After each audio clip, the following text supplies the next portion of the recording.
Paris, Paris outragé, Paris brisé, Paris martyrisé, mais Paris libéré. 5 ans après son ouverture et 80 ans après la libération de Paris, le musée de la libération de Paris, musée du général Leclerc, musée Jean Moulin, a trouvé sa place et est devenu un lieu incontournable pour comprendre la Seconde Guerre mondiale et la libération de la capitale. C'est aussi le meilleur moyen de découvrir ou de redécouvrir l'importance de 2 personnages majeurs de la résistance et de la France libre, Jean Moulin et le général Leclerc. Pour en savoir plus sur ce musée, son histoire et ce qu'on y trouve, j'ai rencontré Sylvie Zeidman, sa directrice. Cet entretien a été enregistré au cœur du musée, en plein Paris. C'est pour cela que vous allez entendre différents bruits de la capitale, de la circulation ou des sirènes de police. Oui, donc ce que je voulais vous demander premièrement, c'est que vous me racontiez l'histoire de ce musée. Pourquoi un musée comme ça ici, et pourquoi l'avoir transporté de Montparnasse à d'Enfer, qui n'est pas très loin, mais qui est quand même un gros changement. Ah bah de toute façon, même si ça a été 20 km, c'était exactement pareil au niveau logistique. Hein.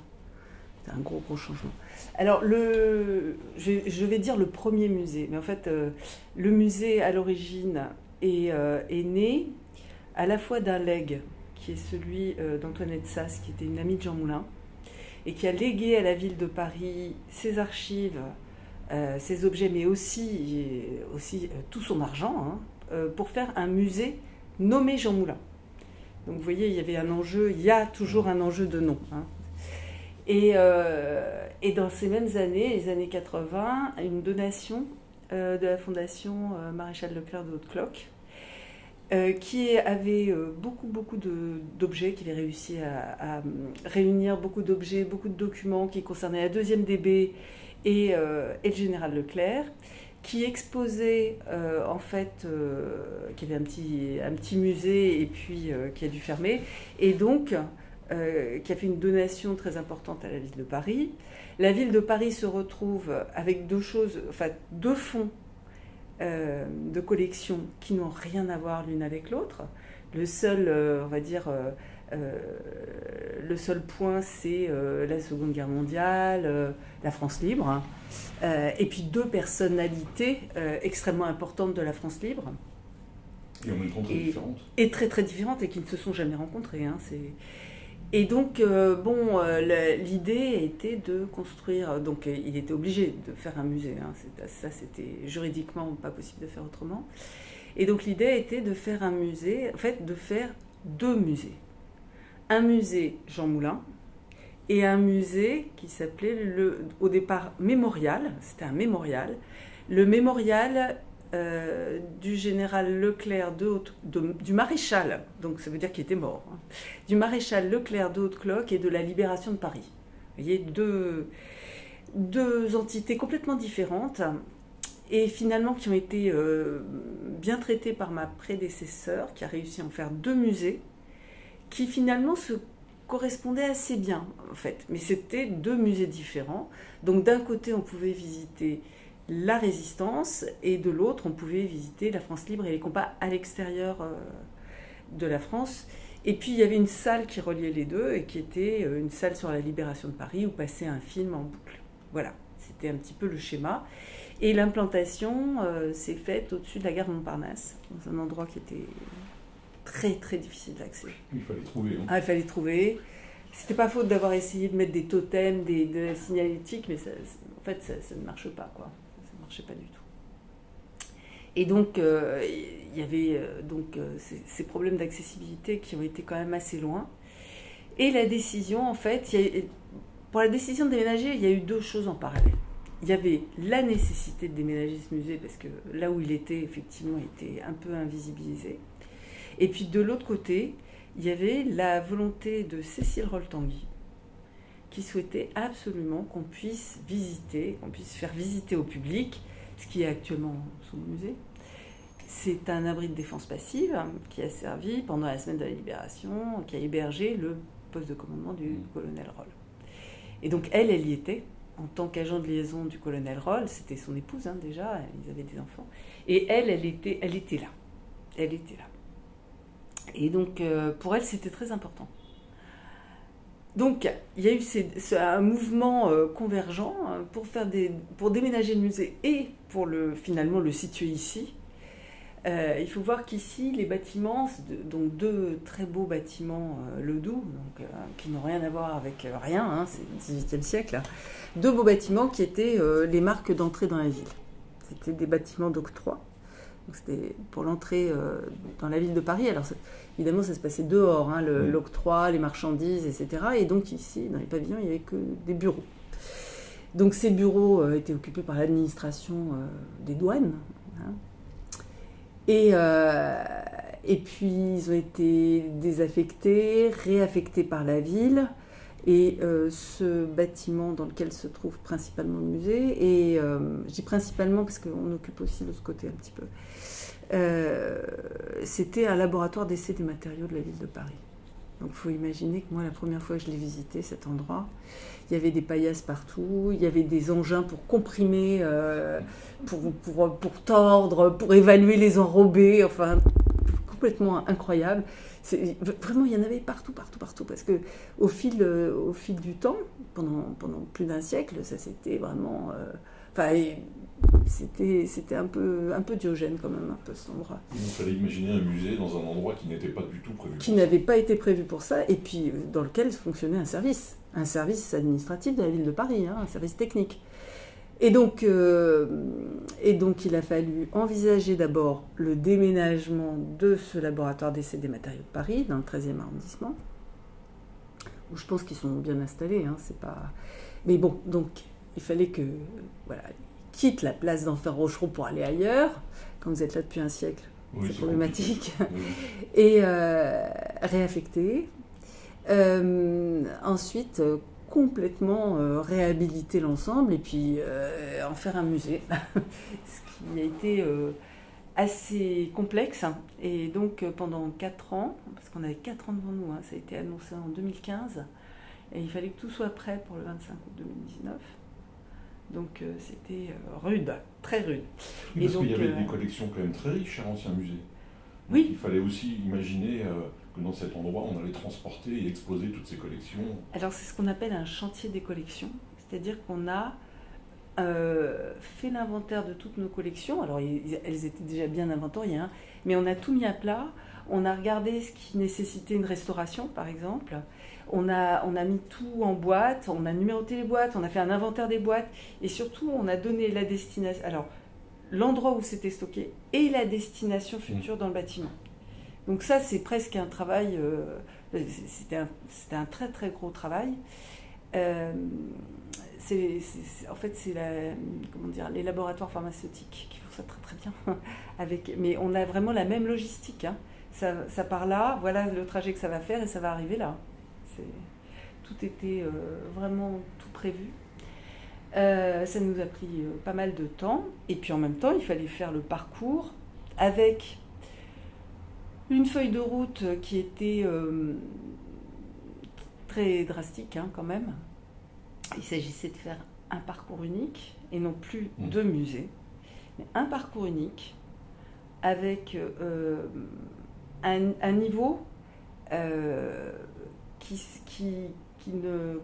soit accessible aussi pour des étrangers qui connaissent peu cette histoire-là, et surtout pour des jeunes d'une quinzaine d'années qui s'intéressent à cette histoire-là. Et puis j'imagine qu'il fallait à la fois un parcours sur la libération de Paris et en même temps respecter les 2 legs d'origine. Il fallait que les 2 legs d'origine soient très visibles dans ce parcours général. Voilà, et ça m'a posé problème pendant... En fait, j'ai mis 1 an à comprendre comment on allait faire. J'ai mis 1 an à travailler dessus, intellectuellement, à discuter. On a un conseil scientifique de 30 membres. C'est beaucoup, hein. C'est beaucoup. Mais ça permet vraiment, en discutant, de sortir des idées. Et pas seulement des idées de détail, mais vraiment des idées beaucoup plus larges. Au bout d'1 an, j'ai compris que ce qu'il fallait faire, vraiment, c'était que ces 2 grandes figures de la résistance intérieure, ou de on va dire la résistance extérieure pour aller vite, hein, mais des combats militaires, guident en fait le visiteur pour essayer de comprendre cette histoire de la Seconde Guerre mondiale vue du côté français. Alors ça, il faut bien voir qu'on est du côté français et même du côté parisien. Hein. Donc on est depuis Paris. Donc c'était ça, il fallait trouver ça. Et alors ça, c'était la première chose. La deuxième, il fallait réussir à poser à plat notre discours dans les lieux, ce qui était très complexe parce que c'est un endroit où il y a beaucoup de lumière, il y a des verrières, l'endroit est compliqué. Donc là, il a fallu le poser et puis parvenir à ce que ça fasse vraiment un sens, quoi. Donc ça a pris un certain temps. Oui, surtout voilà. Jean Moulin est mort avant la libération de Paris, ça c'est connu. Hein. Il fallait l'intégrer dans ce parcours. Alors lui, la libération de Paris, il a une importance, mais qui est très en amont. Il n'est pas du tout impliqué dans la libération de Paris. Non, mais le Conseil national de la résistance, si. Oui, c'est ça. Voilà. C'est son legs. Jean Moulin meurt, mais son legs continue. Avec des hauts et des bas, parce que c'est compliqué le Conseil national de la résistance, mais en tout cas, voilà. D'ailleurs, aujourd'hui, on est le 27 mai. Et cet après-midi, il y a une cérémonie rue du Four. Parce qu'on est aux 81e année de la première réunion du Conseil de la résistance, rue du Four. En plein Paris occupé, quand même. Hein. Notez-le, parce que, voilà, c'est cet après-midi, et je trouve que c'est une cérémonie qui se fait chaque année. Et c'est toujours assez émouvant de voir qu'il y a une fidélité à cette histoire-là. En plein Paris occupé, quand même. Hein. Réunir des grands décideurs de la résistance, pas forcément les chefs de mouvement, mais les grands décideurs de la résistance, les chefs, des chefs de partis politiques, de syndicats. Voilà. Quand même. Hein. En fait, l'objectif, c'était vraiment de montrer ces deux parcours avec toutes leurs différences, parce qu'on voit bien que l'un et l'autre se sont engagés totalement dans la France libre, dans la résistance, etc., pour des raisons qui ne sont pas les mêmes. Mmh. Et ça, c'est passionnant quand même. C'est vraiment passionnant. C'est vraiment ça donne toutes les questions, enfin voilà, tout le débat autour de la résistance et de l'engagement. Hein. Je trouve ça vraiment très intéressant et on essaye de le poser. Et donc ce qu'il fallait, c'est que ces deux personnalités éclairent par leur parcours, de manière générale, les Français libres, les résistants. Et puis, qu'on montre militairement comment on est arrivé à la libération de Paris. Et finalement, on a fait vraiment un musée d'introduction à la Seconde Guerre mondiale. Mmh. C'est-à-dire que quand on a vu notre parcours, on peut très bien aller au mémorial de la Shoah, au musée de l'armée, au musée de l'ordre de la libération, et ça y est, c'est bon. Les principes, on les a mis. Enfin, j'espère en tout cas. C'était notre objectif. Donc ça, c'était, voilà, et ça nous a pris quand même 4 ans pour faire ça. Alors quel est le fil directeur du parcours, le visiteur physiquement, par quoi il commence, vers où il va, comment s'organise la déambulation du visiteur? Alors bien sûr, on n'oublie jamais qu'on s'adresse à des gens qui ne connaissent pas toutes les subtilités, hein, et on essaye d'expliquer, jamais de simplifier, mais d'expliquer. Et donc, ce qu'on a, c'est que ce sont les collections qui nous guident. C'est-à-dire qu'on parle de Jean Moulin et de Leclerc dans la mesure des collections. C'est elles qui vont nous donner les clés de ces personnalités. Hein. Si tant est qu'il y ait des clés. Parce que vous savez, on ne va jamais jusqu'au bout, hein, la psyché. On ne sait pas. Mais voilà. Et donc c'est grâce à nos collections qu'on peut faire ce parcours-là. On a commencé par le Paris de l'entre-deux-guerres, parce qu'il nous semblait important, dès la première salle, qui est une petite salle, que le visiteur ait en tête que Paris de l'entre-deux-guerres, c'est peut-être une capitale culturelle extraordinaire, mais c'est d'abord la capitale d'un pays qui a beaucoup souffert de la Première Guerre mondiale, et de la grippe espagnole, mais enfin bon, de la Première Guerre mondiale. C'est un pays aussi, c'est une capitale qui est la capitale non seulement d'un pays, mais d'un empire. Et ça, on a tendance à l'oublier. Mais ça va être absolument nécessaire de l'avoir en tête pour comprendre De Gaulle, d'ailleurs, hein, pas seulement Leclerc. Et puis qu'il y a des fractures sociales très importante au sein de cette population parisienne, française, mais surtout là pour le coup parisienne, et que finalement les choses se jouent et se joueront, certes en France, mais aussi à l'échelle européenne et puis à l'échelle mondiale. Donc on pose des petites choses comme ça dès la première salle, et après on va rencontrer Moulin et Leclerc. Donc non seulement deux personnalités, mais deux parcours complètement différents. Il y en a un qui est issu de la petite bourgeoisie méridionale. Il est né à Béziers, mais c'est une famille de Provence. Un milieu très, laïque, républicain. Son père était dreyfusard. Donc voilà, c'est un milieu très engagé. Lui-même, ce qu'il aime, c'est en fait dessiner. C'est vraiment ça, ce qu'il aime. Mais il aime aussi faire du sport. On a la chance d'avoir ses skis, de savoir qu'il chaussait du 42, parce qu'on a ses chaussures de ski. C'est quelqu'un qui aime beaucoup faire du sport, qui est vraiment l'amateur de la vie, quoi. C'est vraiment... Là, on parle de Jean Moulin. On parle de Jean Moulin, bien sûr qu'on parle de Jean Moulin, oui. Et donc c'est une personnalité un peu extravertie, et en même temps extrêmement rigoureuse. Ça, c'est très étonnant. Mais nous, ce qu'on voulait montrer, c'est qu'on ne naît pas héros, on le devient. C'est pas quelque chose qui est inscrit dans les gènes. Donc c'est un cheminement. Et là, on a un jeune homme qui vit sa vie, voilà. Et il vit sa vie, et il aime la vie, et voilà. On a même sa lettre au Père Noël dans nos collections, ce qui est quand même formidable à 6 ans. On a un jeune homme qui fait une carrière, une carrière administrative, et il va accéder à la haute fonction publique. Il va être sous-préfet, il va être préfet, et ça va être un préfet très rigoureux, très, très conscient très conscient du fait qu'il est investi par la République française et par l'État français. Et en face, alors Leclerc. Alors pour l'instant, on parle de Philippe de Haute-Cloque. On ne parle pas encore de Leclerc. Alors Philippe de Haute-Cloque, c'est l'inverse. Formidable quand même. Hein. On a un jeune homme qui est issu de l'aristocratie, mais alors la vraie aristocratie, XIIe siècle, les croisades, enfin une très très ancienne famille, extrêmement traditionnaliste, une famille du Nord, extrêmement traditionnaliste, qui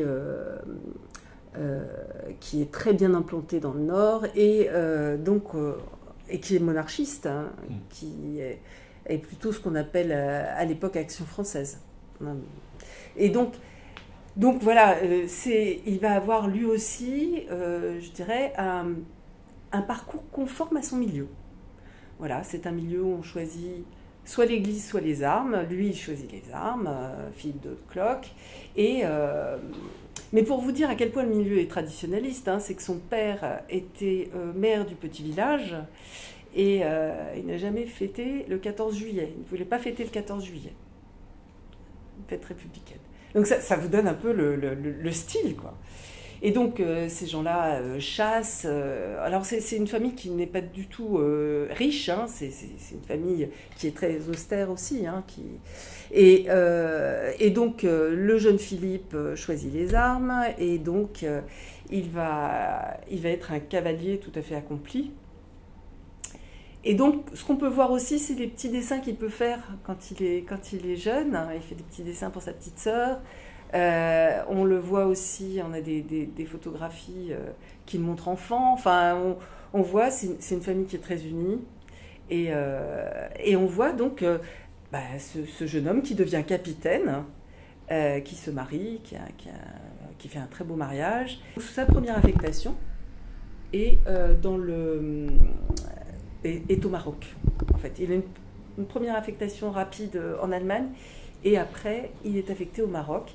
Et là, on voit un jeune officier qui apprend l'arabe, ce qui était assez courant, et qui essaye aussi d'apprendre d'autres langues indigènes, entre guillemets, pour essayer de communiquer avec ses troupes aussi. Donc c'est quelqu'un d'extrêmement impétueux. C'est quelqu'un de très impétueux et en même temps très religieux, très traditionnaliste, qui s'en remet à la Providence. Donc voilà, vous avez vraiment deux personnes complètement différentes. Et quand arrive la déclaration de guerre, évidemment, celui qui est capitaine, évidemment, il va se battre, hein, il va être sur le front. Oui, il est mobilisé. Oui, Il n'est même pas mobilisé, il fait son travail. C'est son travail, c'est son métier. Et Jean Moulin, lui, essaye de se faire mobiliser. Ça marche une semaine. En fait, on le renvoie dans sa préfecture à Chartres, en Eure-et-Loir. Bon, et alors, Jean Moulin est très très déçu de ne pas être mobilisé, hein. Vraiment, enfin, d'être en fait, en somme, affecté spécial dans sa préfecture. Parce que ce qui les relie, en fait, c'est qu'ils sont patriotes tous les deux. Et voilà. Et ça, c'est un beau sujet, le patriotisme. Voilà, ils sont vraiment, ils défendent la France, ils défendent chacun leur certaine idée de la France, mais ils défendent la France. Et c'est ça, en fait, c'est la seule chose qui les réunisse, c'est leur patriotisme. Alors, bon, on sait ce qu'il en est de cette guerre qui, pendant 8 mois, va être quand même un petit peu meurtrière, mais qui stagne un peu. Et puis, tout d'un coup, l'offensive allemande en mai 1940, qui va se solder par une débâcle terrible côté allié. Alors, côté allié, c'est-à-dire côté français et côté anglais, hein, les deux. Bon, on ne va pas revenir dessus, on l'explique. On explique qu'il y a eu des morts. C'est pas une guerre sans morts, hein. Les Anglais rembarquent à Dunkerque pour essayer de sauver leur île. Et puis, les Français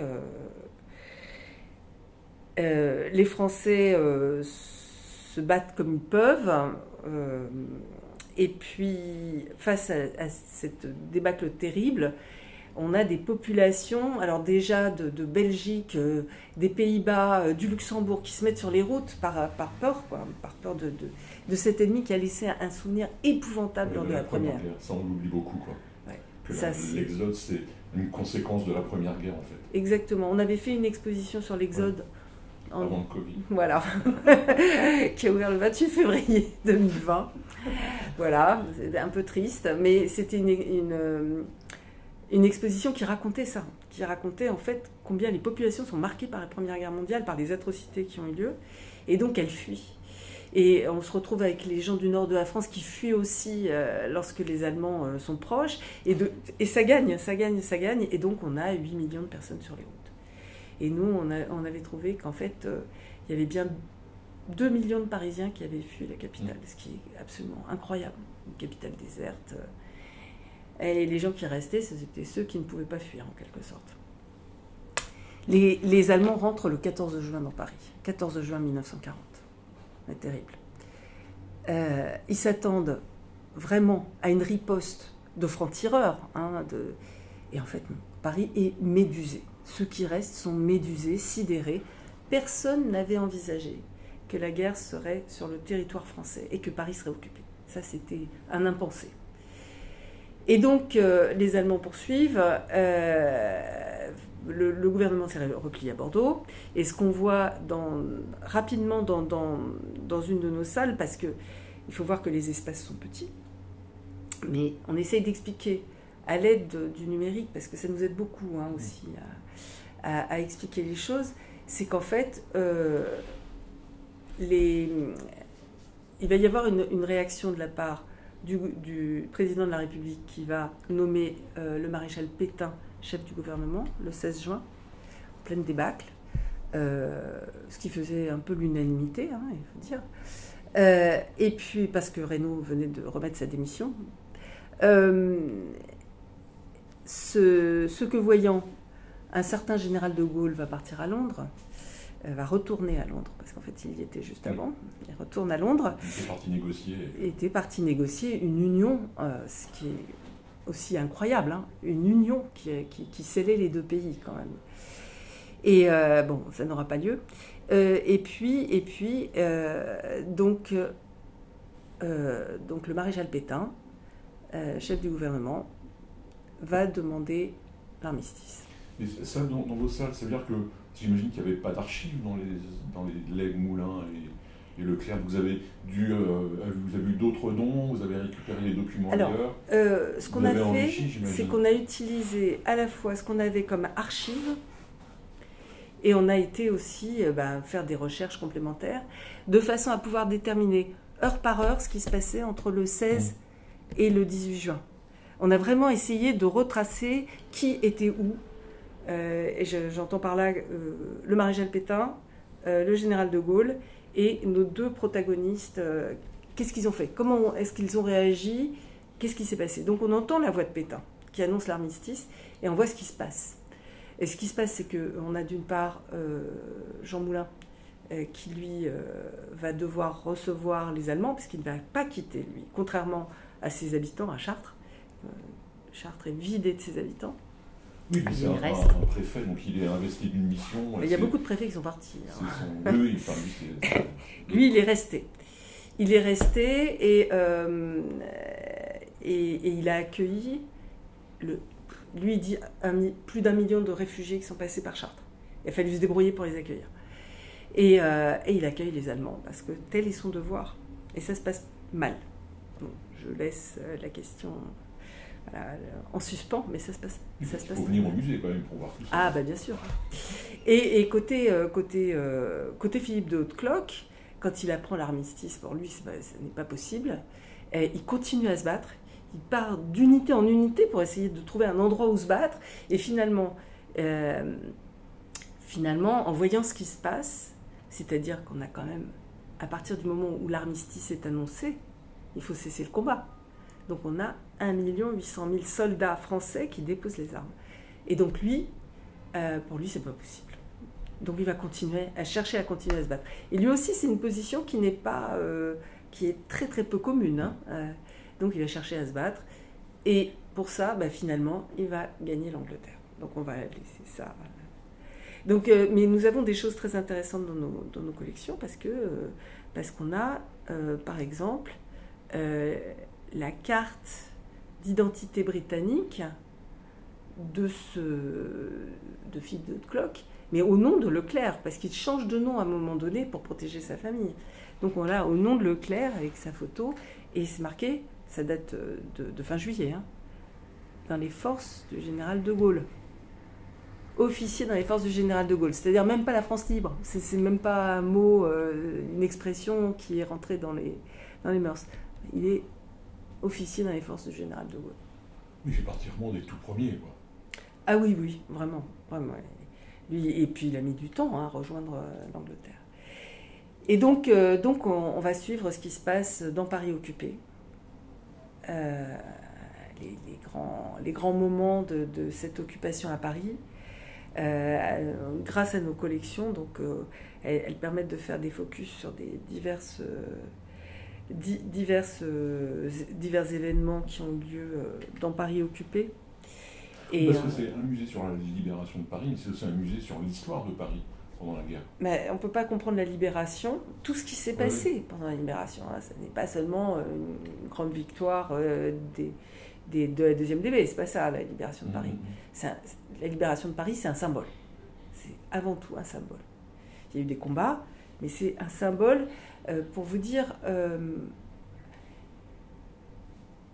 on a appris la libération de Paris jusque dans les camps de concentration, et même à Auschwitz. Il y avait un rescapé d'Auschwitz qui m'a dit « On a su que Paris était libéré ». C'était un espoir formidable. Même si c'était prêt, enfin nous n'avions plus d'espoir. Mais la libération de Paris, le remords du monde libre. Voilà, donc on découvre en fait de salle en salle comment Paris a été mis sous le joug non seulement des Allemands, hein, parce que c'est les Allemands qui occupent Paris, mais en fait il faut savoir que les Allemands n'avaient pas assez d'administration pour vraiment occuper la zone occupée, quoi, les 2 tiers de la France. Ils avaient ils ont fait appel à des supplétifs, en l'occurrence au gouvernement de Vichy, qui était tout à fait d'accord pour une collaboration. C'est le maréchal Pétain qui a demandé cette collaboration. Donc, du coup, l'administration, ce qu'on peut voir, c'est à quel point l'administration française, bon an, mal an, parce que ce n'était pas toujours si évident que ça, a fini par accepter des directives allemandes et les mettre en œuvre. Et à être complètement vassalisé par l'Allemagne. Et donc on découvre ça, et en même temps on découvre la résistance. Alors, nous ne sommes pas un musée de la résistance. Nous donnons des clés pour comprendre la résistance. Nous avons des objets qui permettent de parler de la résistance, qui mettent en avant ce qu'ont pu faire les résistants. Des gens, comme vous et moi, qui ne savent pas par quel bout prendre la chose. Ça, c'est important.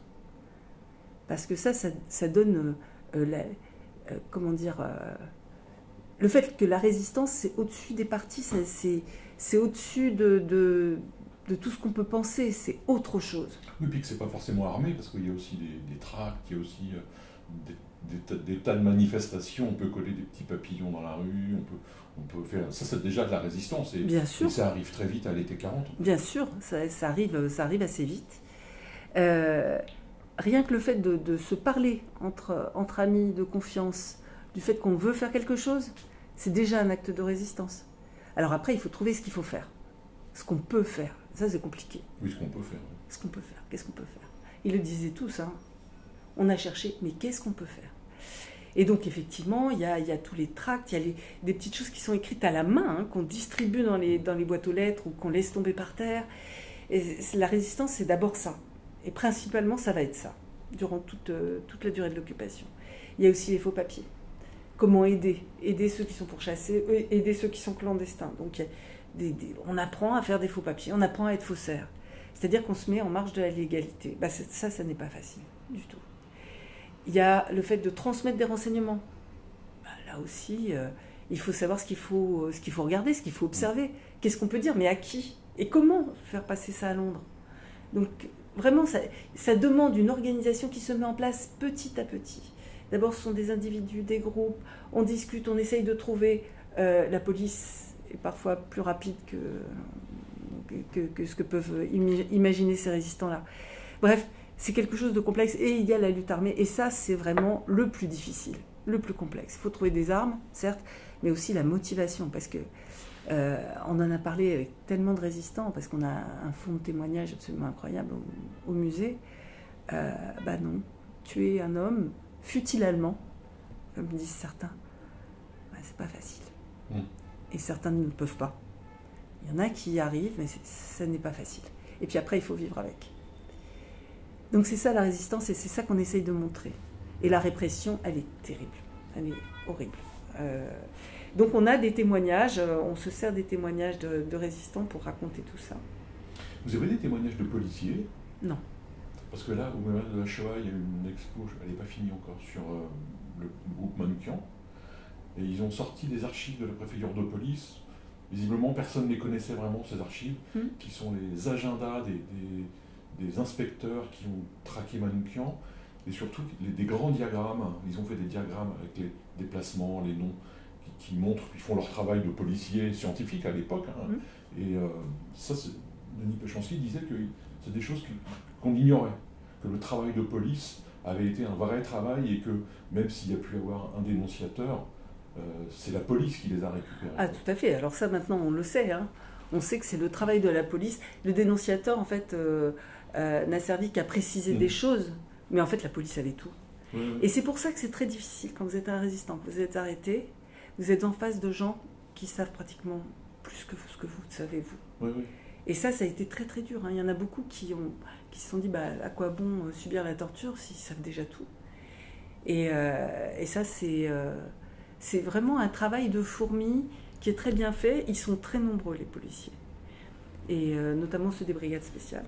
Ils sont compétents en plus. Très compétents. Voilà, c'est ça le pire, pratiquement. Oui. Et ils font un travail de fourmi, d'identification, de filature, qui donne des résultats. Et effectivement, c'est ces diagrammes où on voit bien qu'ils ont suivi un tel jusqu'à ce qu'il les mène à quelqu'un d'autre. Ils donnent des noms d'emprunts pour faciliter la filature par la suite. Et ils arrivent à, en fait, identifier tout le monde. Donc ceux qui échappent, c'est parce qu'ils ont été particulièrement avertis en eux-mêmes, quoi. Ils ont fait particulièrement attention, et ils n'ont pas été à certains rendez-vous.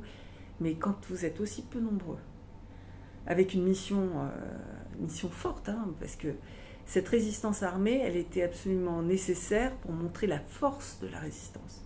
En fait, elle était le fait d'un tout petit groupe d'individus. Mais il fallait que les Allemands soit intranquille. Oui. Et ça a marché, parce que les Allemands ont eu peur de ces petits groupes. Ils ne savaient pas que c'était aussi peu de monde. Donc ça a fonctionné. En termes de déception, d'intoxication, ça a marché. Mais évidemment, le coût humain a été absolument terrible. Et ça, comment vous le montrez dans l'exposition, dans le parcours? Alors nous, on s'appuie sur les témoignages des résistants.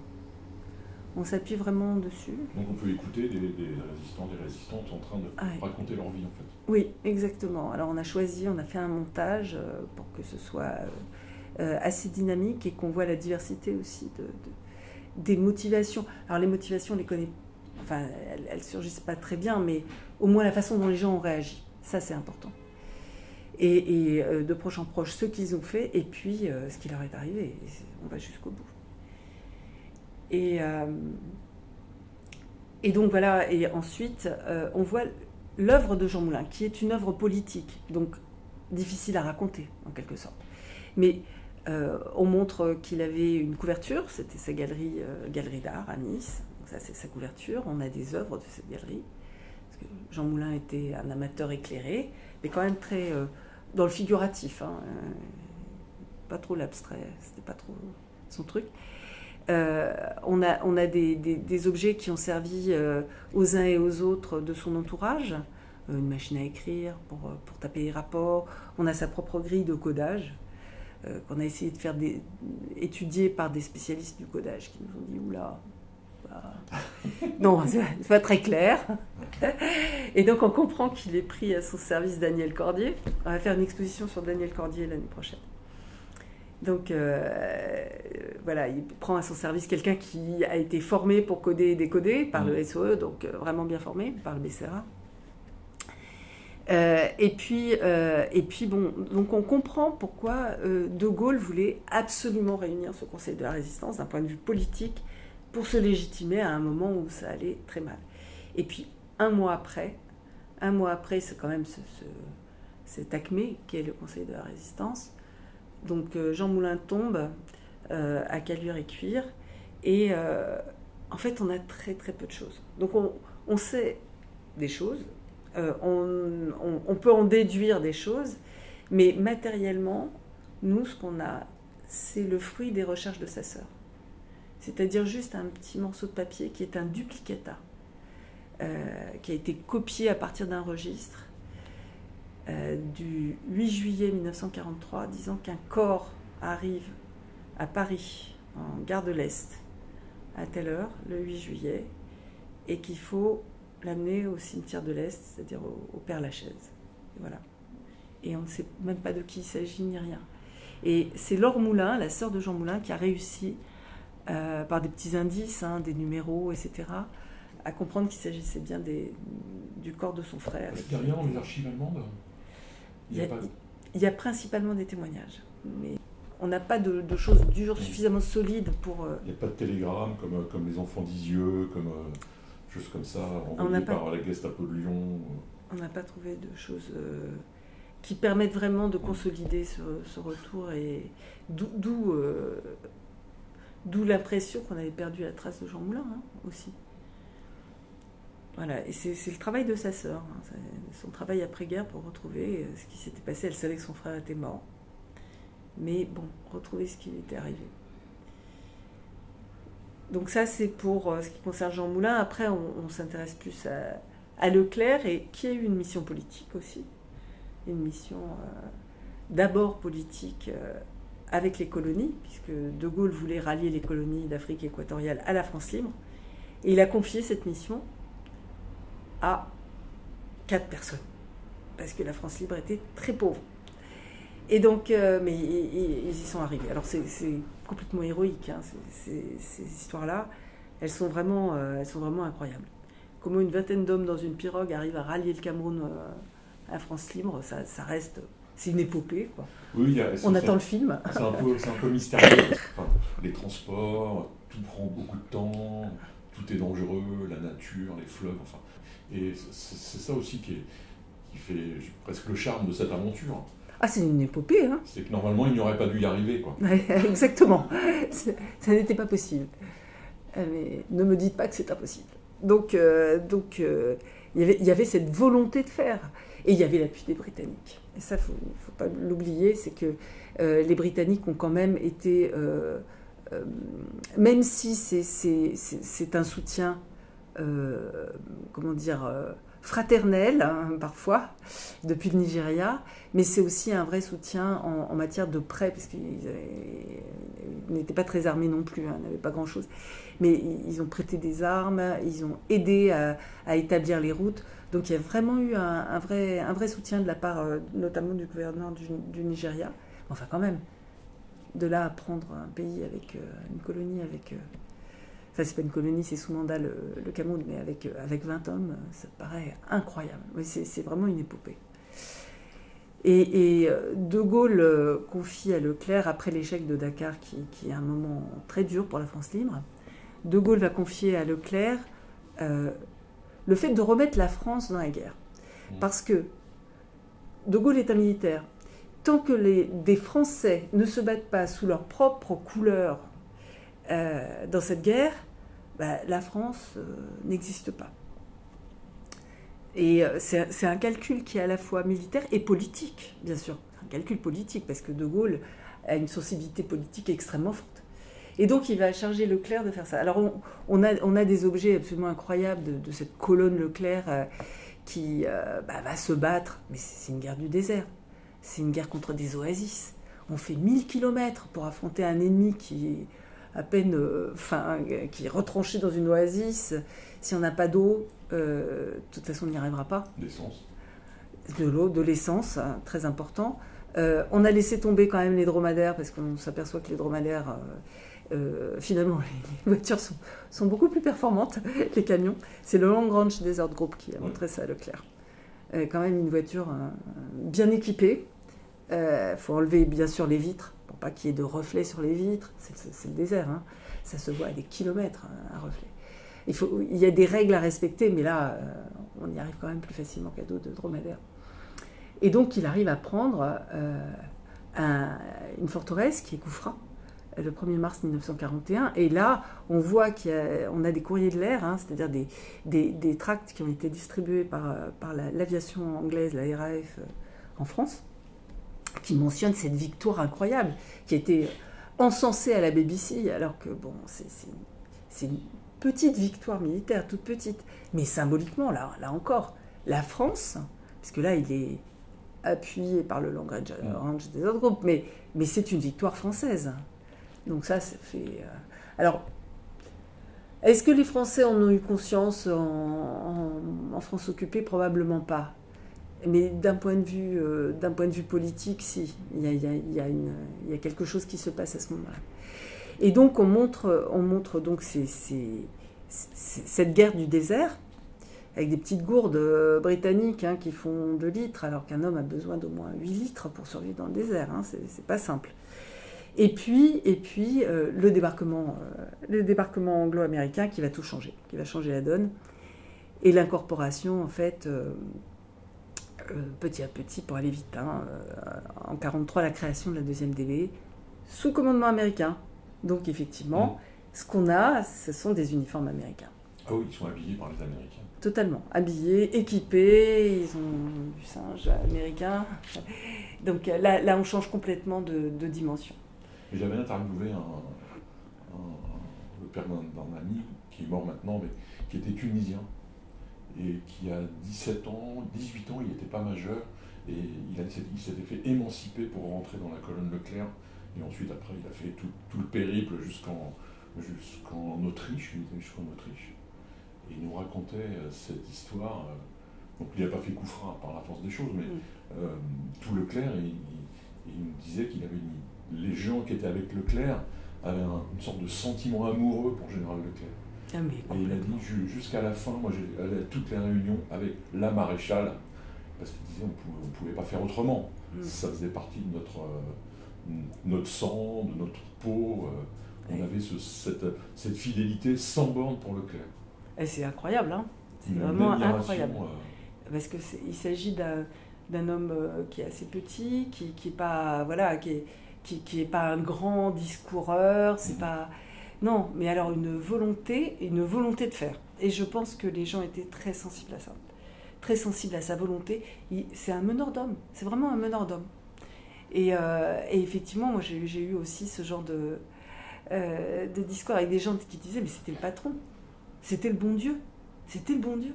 Ah oui, ce serait fait tuer pour lui. Hein. Ah, complètement. D'ailleurs, ils se sont fait tuer pour lui. Voilà, c'est un homme qui avait un magnétisme très fort. Voilà. Et donc il débarque et on arrive à la libération de Paris. Et on arrive à la libération de Paris. Voilà. C'est à la fois la fin, voilà, l'apothéose. Hein. Donc on l'a placé dans un endroit vraiment qui permet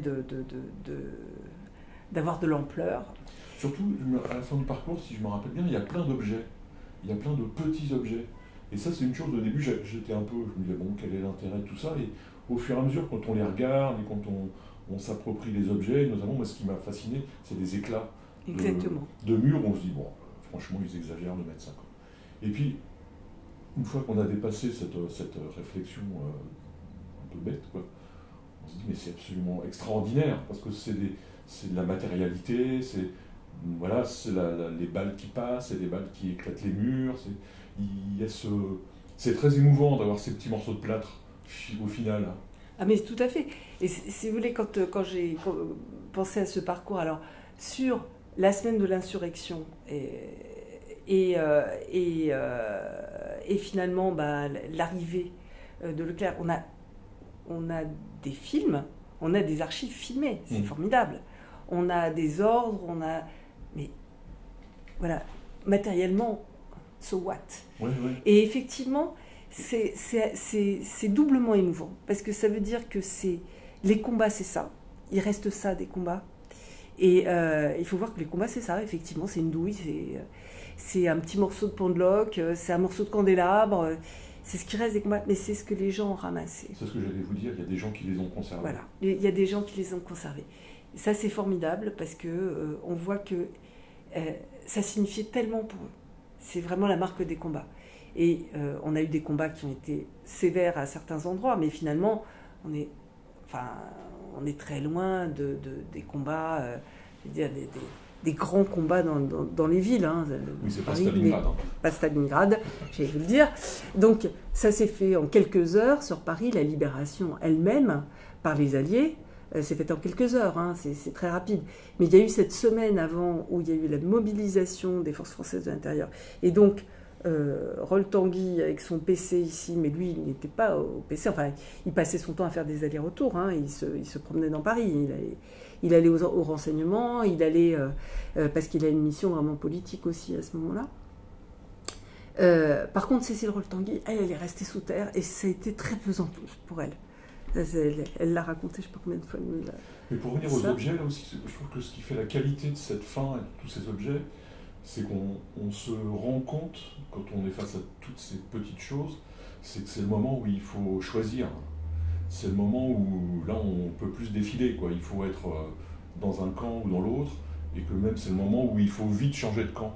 Et moi, bon, évidemment, je le sais, intellectuellement, par mes études, par mes lectures, mais quand on est face à ces objets, on est face à tous ces gens, en fait, à cette foule de personnages qui sont dans Paris et qui vont devoir choisir de risquer leur peau, de rester chez eux, de passer de collabos à résistants. Et je trouve que c'est la richesse de cette fin, en fait. Enfin, cette fin, c'est pas tout à fait la fin du parcours, mais c'est la première fois où j'ai senti cette humanité chaude. Ah mais tout à fait, c'est-à-dire que tout le reste du parcours, on essaye de montrer de l'humanité quand même, mais là on est sur, comme vous disiez, nous on sait ce qui s'est passé, mais là vous êtes dedans, et vous êtes dans le combat, enfin c'est quelque chose qui n'arrive pas en fait à des civils, vous êtes dans le combat, vous êtes dedans, c'est là que ça se passe, vous ne savez pas si demain la ville sera rasée ou pas, nous on sait que c'était pas le cas, enfin on le sait très bien, mais on le sait parce qu'on l'a étudié de près, il y avait assez peu de risques que Paris soit rasé en fait. Hein. Mais les gens ne le savaient pas. Comment est-ce qu'ils auraient pu savoir? Ils voient des camions, des camions allemands qui traversent. Où est-ce qu'ils vont? Qu'est-ce qui va se passer? Ils voient des chars. Enfin, c'est vraiment un moment... il y a toutes sortes de rumeurs qui circulent. On sait très peu de choses. Hein. On a des rumeurs des uns, des autres. Qui est qui? De toute façon, la résistance, c'est clandestin, par essence. Donc, qui est qui là-dedans? On ne sait pas. Qui est mon voisin? J'en sais rien. Et c'est maintenant que ça va être au grand jour, que ça va se savoir. C'est quand même un climat très, très particulier. Très particulier. Voilà, donc c'est une ville qui bouge beaucoup. Et c'est aussi pour ça que, comme ça, à mon avis, qu'il faut interpréter le fait qu'il y ait eu des tireurs sur les toits. Ce qu'on a appelé les tireurs des toits. C'est-à-dire, il y a eu des tirs à tort et à travers. Mais parce qu'il y a une fébrilité, en fait, de la population. Voilà. On sait bien qu'il va y avoir un châtiment des traîtres. On se doute bien qu'il va y avoir une épuration sauvage, parce que on le sent bien. C'est paroxystique, ce moment-là. Mais ça ne se voit pas dans les combats. C'est la population, elle, qui vit quelque chose de paroxystique. Et finalement, ça s'est traduit par des femmes tondues, par des gens abattus. Enfin, il y a eu vraiment une traduction de ça. Et on le montre dans le musée. Hein. On a des photographies, on a des films là-dessus. Donc, la libération, c'est une fête formidable, mais c'est aussi un moment de violence extrême. Alors, limité, mais ça existe. Alors, pour finir la visite, il y a cet endroit absolument extraordinaire, qui justifie en fait que le musée soit ici. Il faut descendre très profondément d'ailleurs. Il y a un escalier. Il est terrible cet escalier. Il faut prendre le temps de le faire, il faut y aller, et on se demande bien où on va, qui est donc le PC de Roll Tanguy.